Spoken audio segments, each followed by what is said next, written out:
In the South, the tradition of using silver in the home has been with us since colonial times. Whether utilized to celebrate family dinners, weddings, a ladies' luncheon, or larger cocktail gatherings, silver adds a touch of elegance, graciousness, and a spark of refinement. It symbolizes Southern hospitality at its finest. Today, I'll take you on a journey through history, share a bit of educational information, and take a look at the work of incredible artisans from around the world as we talk all things silver. Welcome to Southern Heirlooms. I'm Ken Rivenbark. Welcome to Southern Heirlooms with Ken Rivenbark.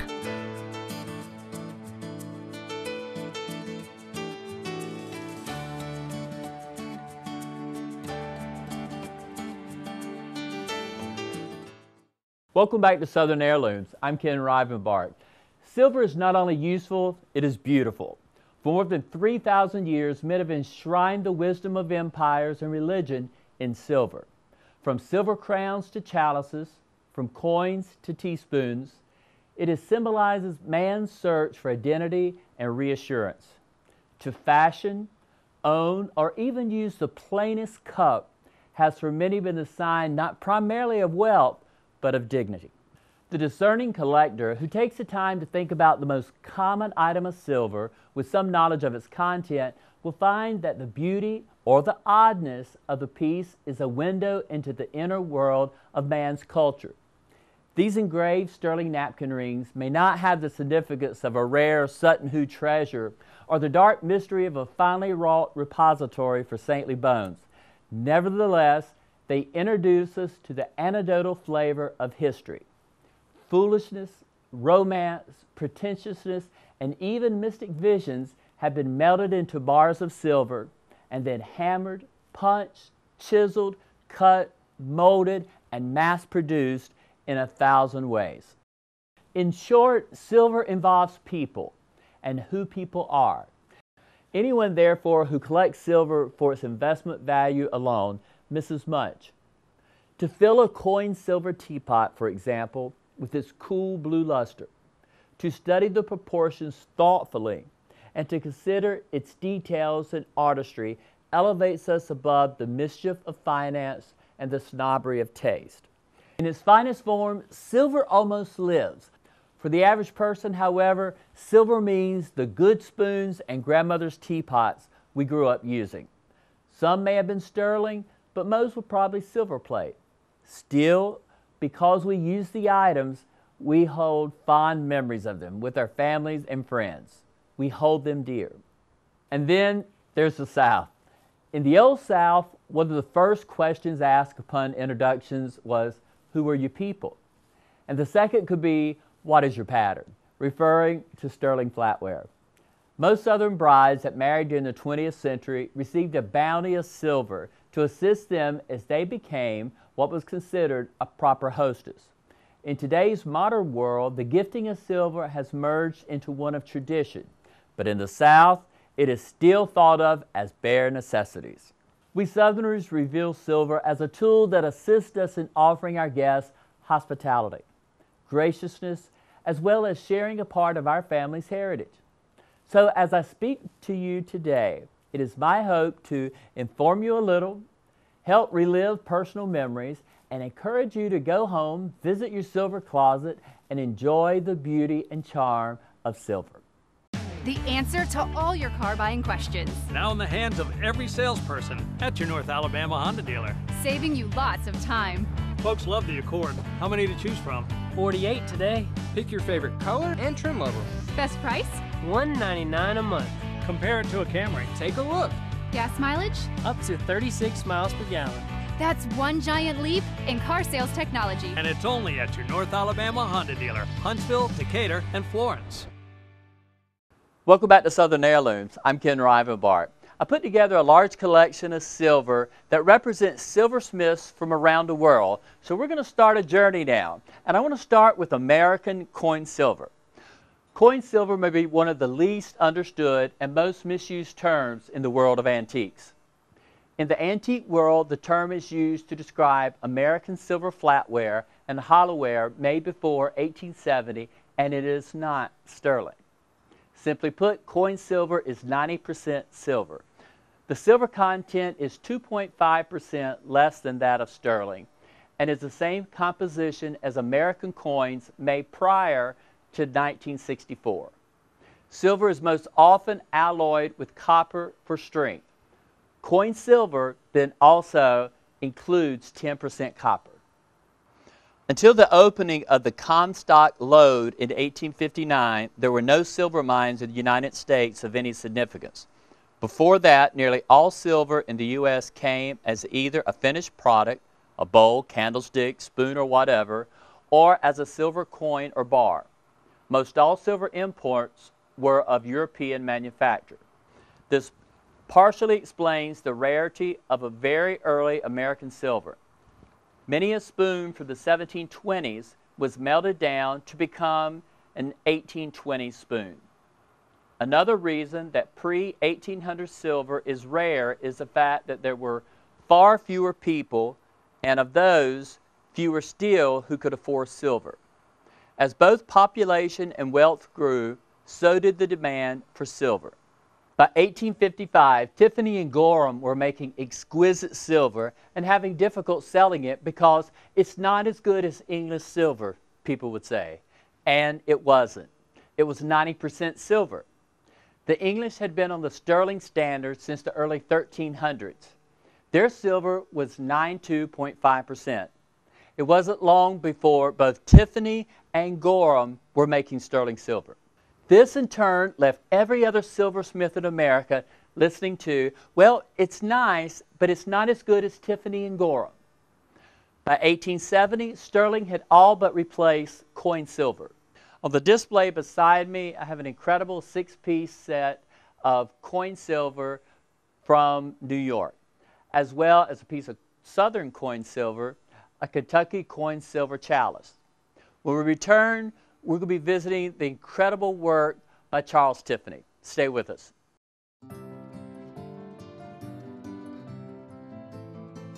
Rivenbark & Roper Antiques began serving customers June 2006 and is regarded as Huntsville's finest antique gallery. The shop represents high-quality antiques from the 18th to the early 20th centuries, the largest collection of silver in North Alabama, Chinese and Japanese export porcelains, and original art from around the world. From day one, the business has focused on 3 principles that have established the essence of Rivenbark & Roper Antiques. They take great pride in providing their clients with the highest quality merchandise at the lowest prices possible, offering hospitality and personal service to build a relationship of trust, and to celebrate with customers the joy of bringing beauty, style, and elegance to their homes. Rivenbark & Roper Antiques has gained the reputation of offering a high-quality product with extensive personal service. The shop has lived by the strict policy of not selling reproduction furniture and abiding by the original guidelines of not selling furniture newer than 1940. Their strengths are reflected in their dedicated customers. Customers know that when they engage in business with Rivenbark & Roper, they can count on truth, knowledgeable information, and customer dedication.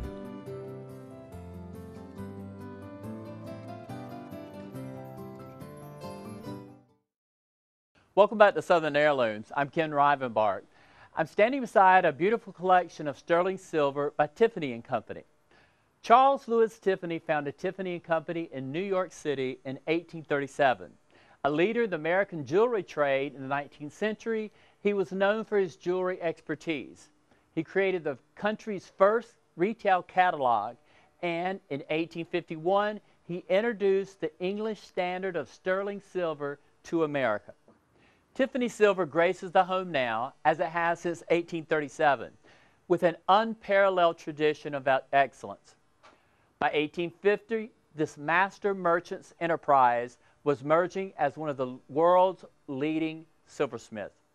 Next, I want to travel to England and talk about 2 incredible silversmiths. One of my favorite silver makers is Ellis Barker. Ellis Barker Silver Company was established in 1801 and is one of the oldest firms of silversmiths and electroplaters now trading in Birmingham, England. The business appears in the Post Office Directory of Birmingham, England, 1871 as Barker Brothers Silversmiths, producing a wide range of candlesticks, cutlery, and tableware, at their premises in Paradise Street. As Barker Brothers Silversmith Limited, it was incorporated in 1907. The examples I have on the display behind me are the two large silver trays that are Ellis Barker, and this beautiful chased tray. It shows the exquisite work that Ellis Barker is known for.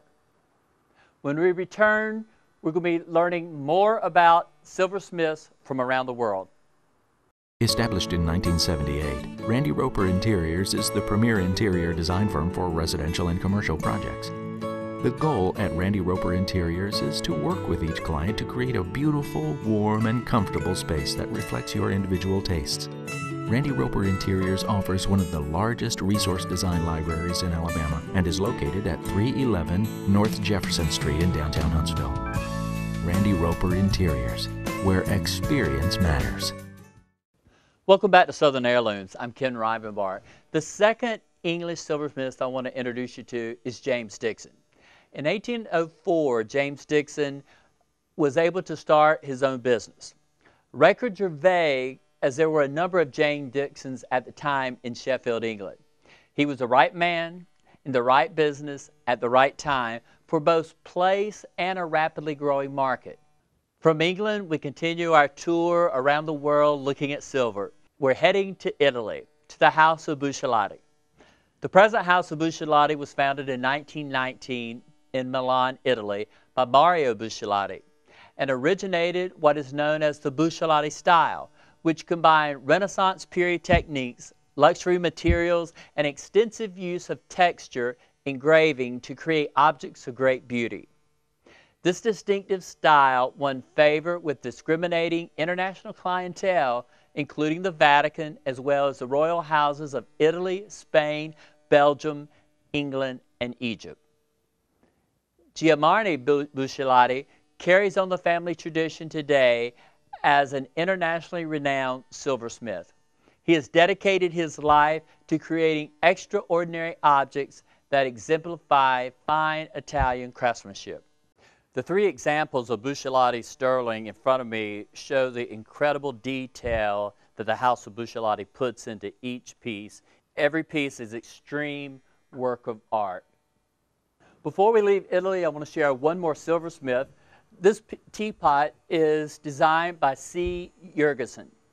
It's very modern in design and features brass accents and a wood handle. Very unusual and very different from the rest of the silver displayed today. And now we're going to travel to Japan. The historical challenge of working with silver in Japan has always been the precious metal scarcity. In ancient times, silver was extracted from local lead, a wasteful and toxic undertaking. More recently, in the past 250 years or so, Japanese metalsmiths devised ways to squeeze silver from copper ore. Perhaps because of the rareness, silver is used sparingly in Japan. And ironically, Japanese alloys generally have higher silver contents of 958 than those produced in China, England, and the United States, which use the 925 standard.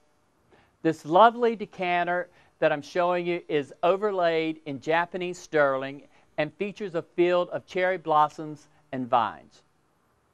I have two examples of Japanese sterling I want to share with you. The first one has chased bamboos in the bowl, very light, very elegant. The second piece is this lovely center bowl.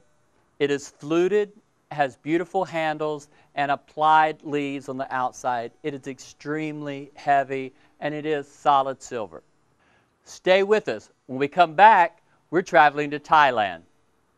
To say you've worked too hard to let this economy jeopardize your future would be an understatement. While you don't have control over today's markets, you do have control over how well prepared you are for the future.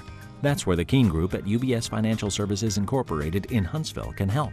Wealth Management Advisors Penny and Tom Keene will create a plan that can help you weather the uncertain markets while keeping you on track. Call or visit our website, the Keene Group at UBS Financial Services Incorporated in Huntsville. Member FINRA SIPC. Next, I want to share with you two pieces of Burmese sterling. Burma's history of crafting silver dates back to at least the 9th century. During the pre-colonial times, the art was widely practiced throughout Burma. Most Burmese silver made in the late 19th century and early 20th century was made of silver, which is approximately 90% pure, and generally made from coins.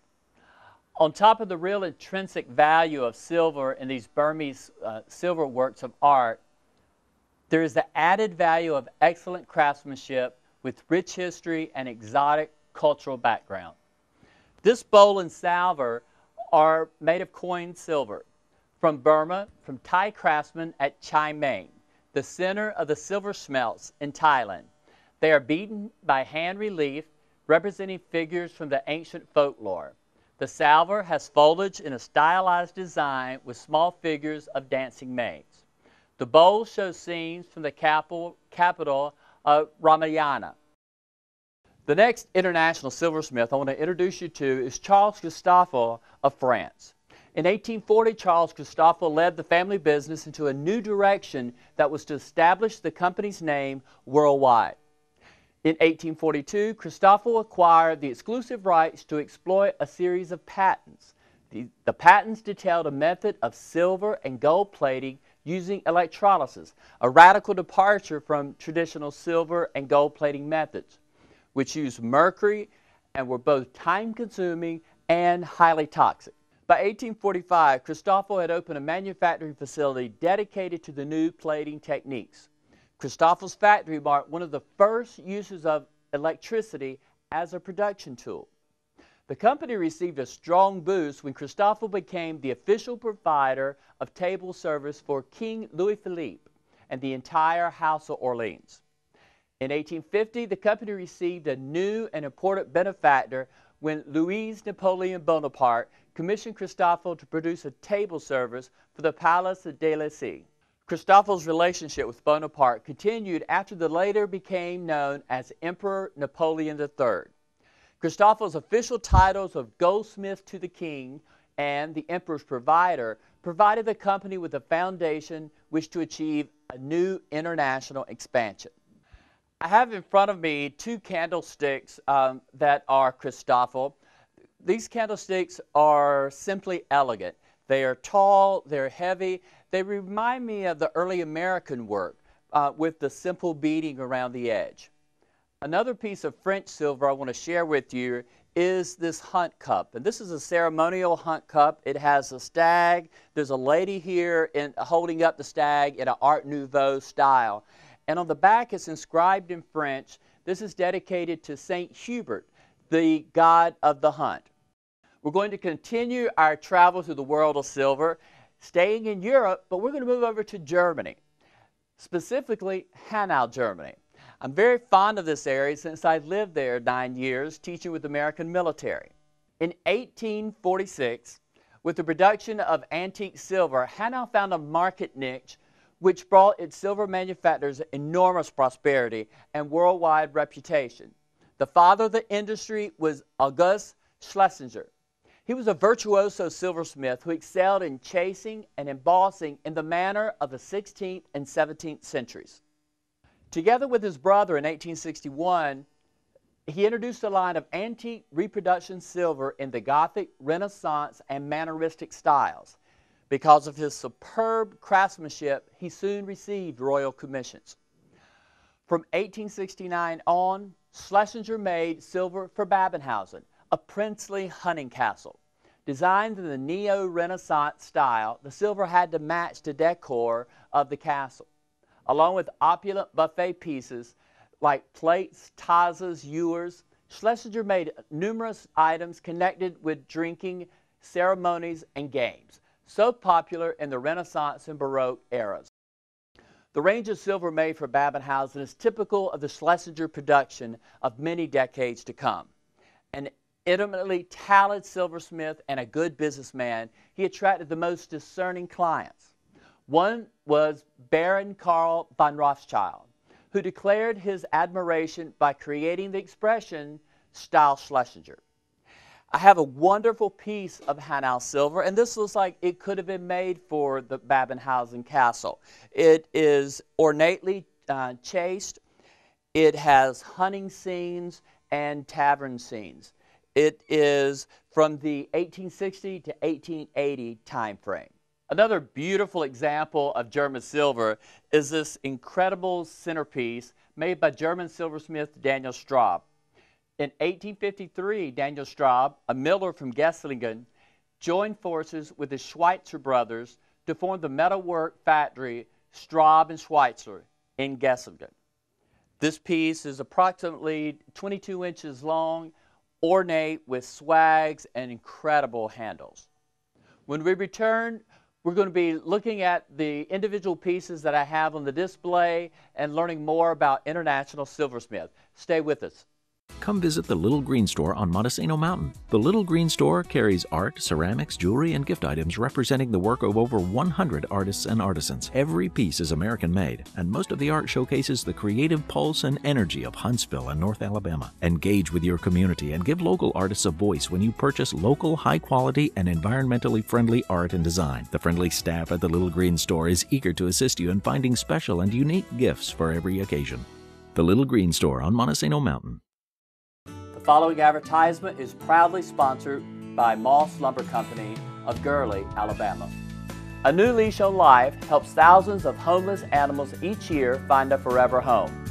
Our main purpose is to end the euthanasia of wonderful adoptable pets in our community. Your support is greatly needed to carry out our mission.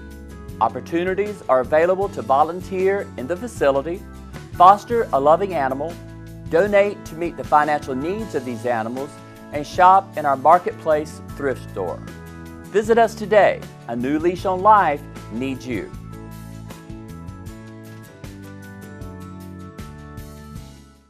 Welcome back to Southern Heirlooms. I'm Ken Rivenbark. We're talking about silver from around the world today, and I'm going to begin by sharing with you the tray in front of me. There are 24 sterling goblets. These are Gorham 272. And they're a staple for the Old South for any formal dinner table. The water goblets are so elegant and add such a spark to the dining table. These are housed on a wonderful Art Nouveau tray from the turn of the century to 1810 time frame. The putties in the middle and the raised handles on the end are just exquisite. This tray measures 24 inches wide. Also on the tray is this beautiful silver-plated chased water pitcher, very large. What is unusual about this is this little medallion right here. This is sterling. Very unusual, but very elegant, ready to be monogrammed. This dates to probably 1860, 1880 time frame. In addition to the pair of Christoffel candlesticks on the table, I have 4 English biscuit boxes. The first one is by Atkins Brothers, dates to the late 1800s. The second is Philip Asbury and Sons from Sheffield, England, and it dates 1861 to 1900, has a beautiful bone finial. The 2 biscuit boxes on this side, let's begin with this Federal style fluted biscuit box. This is by James Dixon. We've already mentioned him today. And the last one is an incredible Ellis Barker, again, a silversmith we've mentioned. What makes this so interesting is the beautiful bone-carved pineapple finial. There's a lot more to see, and we're going to move over to another display area. Join me, please. What a beautiful place to be standing. I have more examples of beautiful silver here to show. Let's go over to these 2 platters. These are cut silver. They are from Spain. They are in the Art Nouveau pattern. This particular one has incredible details of beautiful ladies with flowing hair, one of the characteristics of the Nouveau period. And this one of the same, but with putties. In the front of the table, I have 3 pieces of Cartier silver. I have a small trumpet vase. And then I have these beautiful bottles from a lady's vanity. Now, what is interesting about these is the chasing. It is guillage. Guillauche is again from the Federal period, and it means engine turning. So you can see the small details of lines and dots on these pieces of Cartier silver. The bun warmer in front of me is exquisite. It has a beautiful gold wash on the inside. It is made by Harrison Lord of England and dates to 1863 to 1864. What is unusual about this is, as beautiful as it is open, it's just as beautiful closed. Next to this, I have a large collection of English and Italian tea boxes. Many of these are sterling that date from the late 1700s to mid 1800s, as well as some plated samples. The next silver sample is this wonderful cocktail shaker. What is unusual about this cocktail shaker, it has like 8 monogram names. And this is very popular in the 30s and 40s. People could sign their signature and then it could be embossed onto the silver. And that's the case here. Incredibly chaste basket here, which is English with raised relief. The detail in this basket is superior. On the end, there are 2 compotes. Again, we're moving on to a different country. These are Turkish sterling. One has swans on the handles, and the other is pierced. This beautiful punch bowl set. It includes the cups and ladle. It is Hallmark Hodgkins and Company from England circa 1821. It's ready for any special occasion. Travel down to the end of the table and look at this wonderful collection of Victorian perfume bottles. These are cut crystal and they all have sterling tops. They're very rare and quite unusual. You can see the exquisite artistry in these pieces. I hope I've intrigued you with the incredible executed work of silversmiths from around the world today. We can clearly see why Southern families would want to share these beautiful objects with families and friends. It is their way of saying, you're my guest today, and I want to share my finest with you. We are blessed to have such beautiful silver items in our lives. And with that blessing comes the opportunity to make someone else feel special. Southern hospitality at its finest. With a heart full of gratitude, I'm Ken Rivenbark.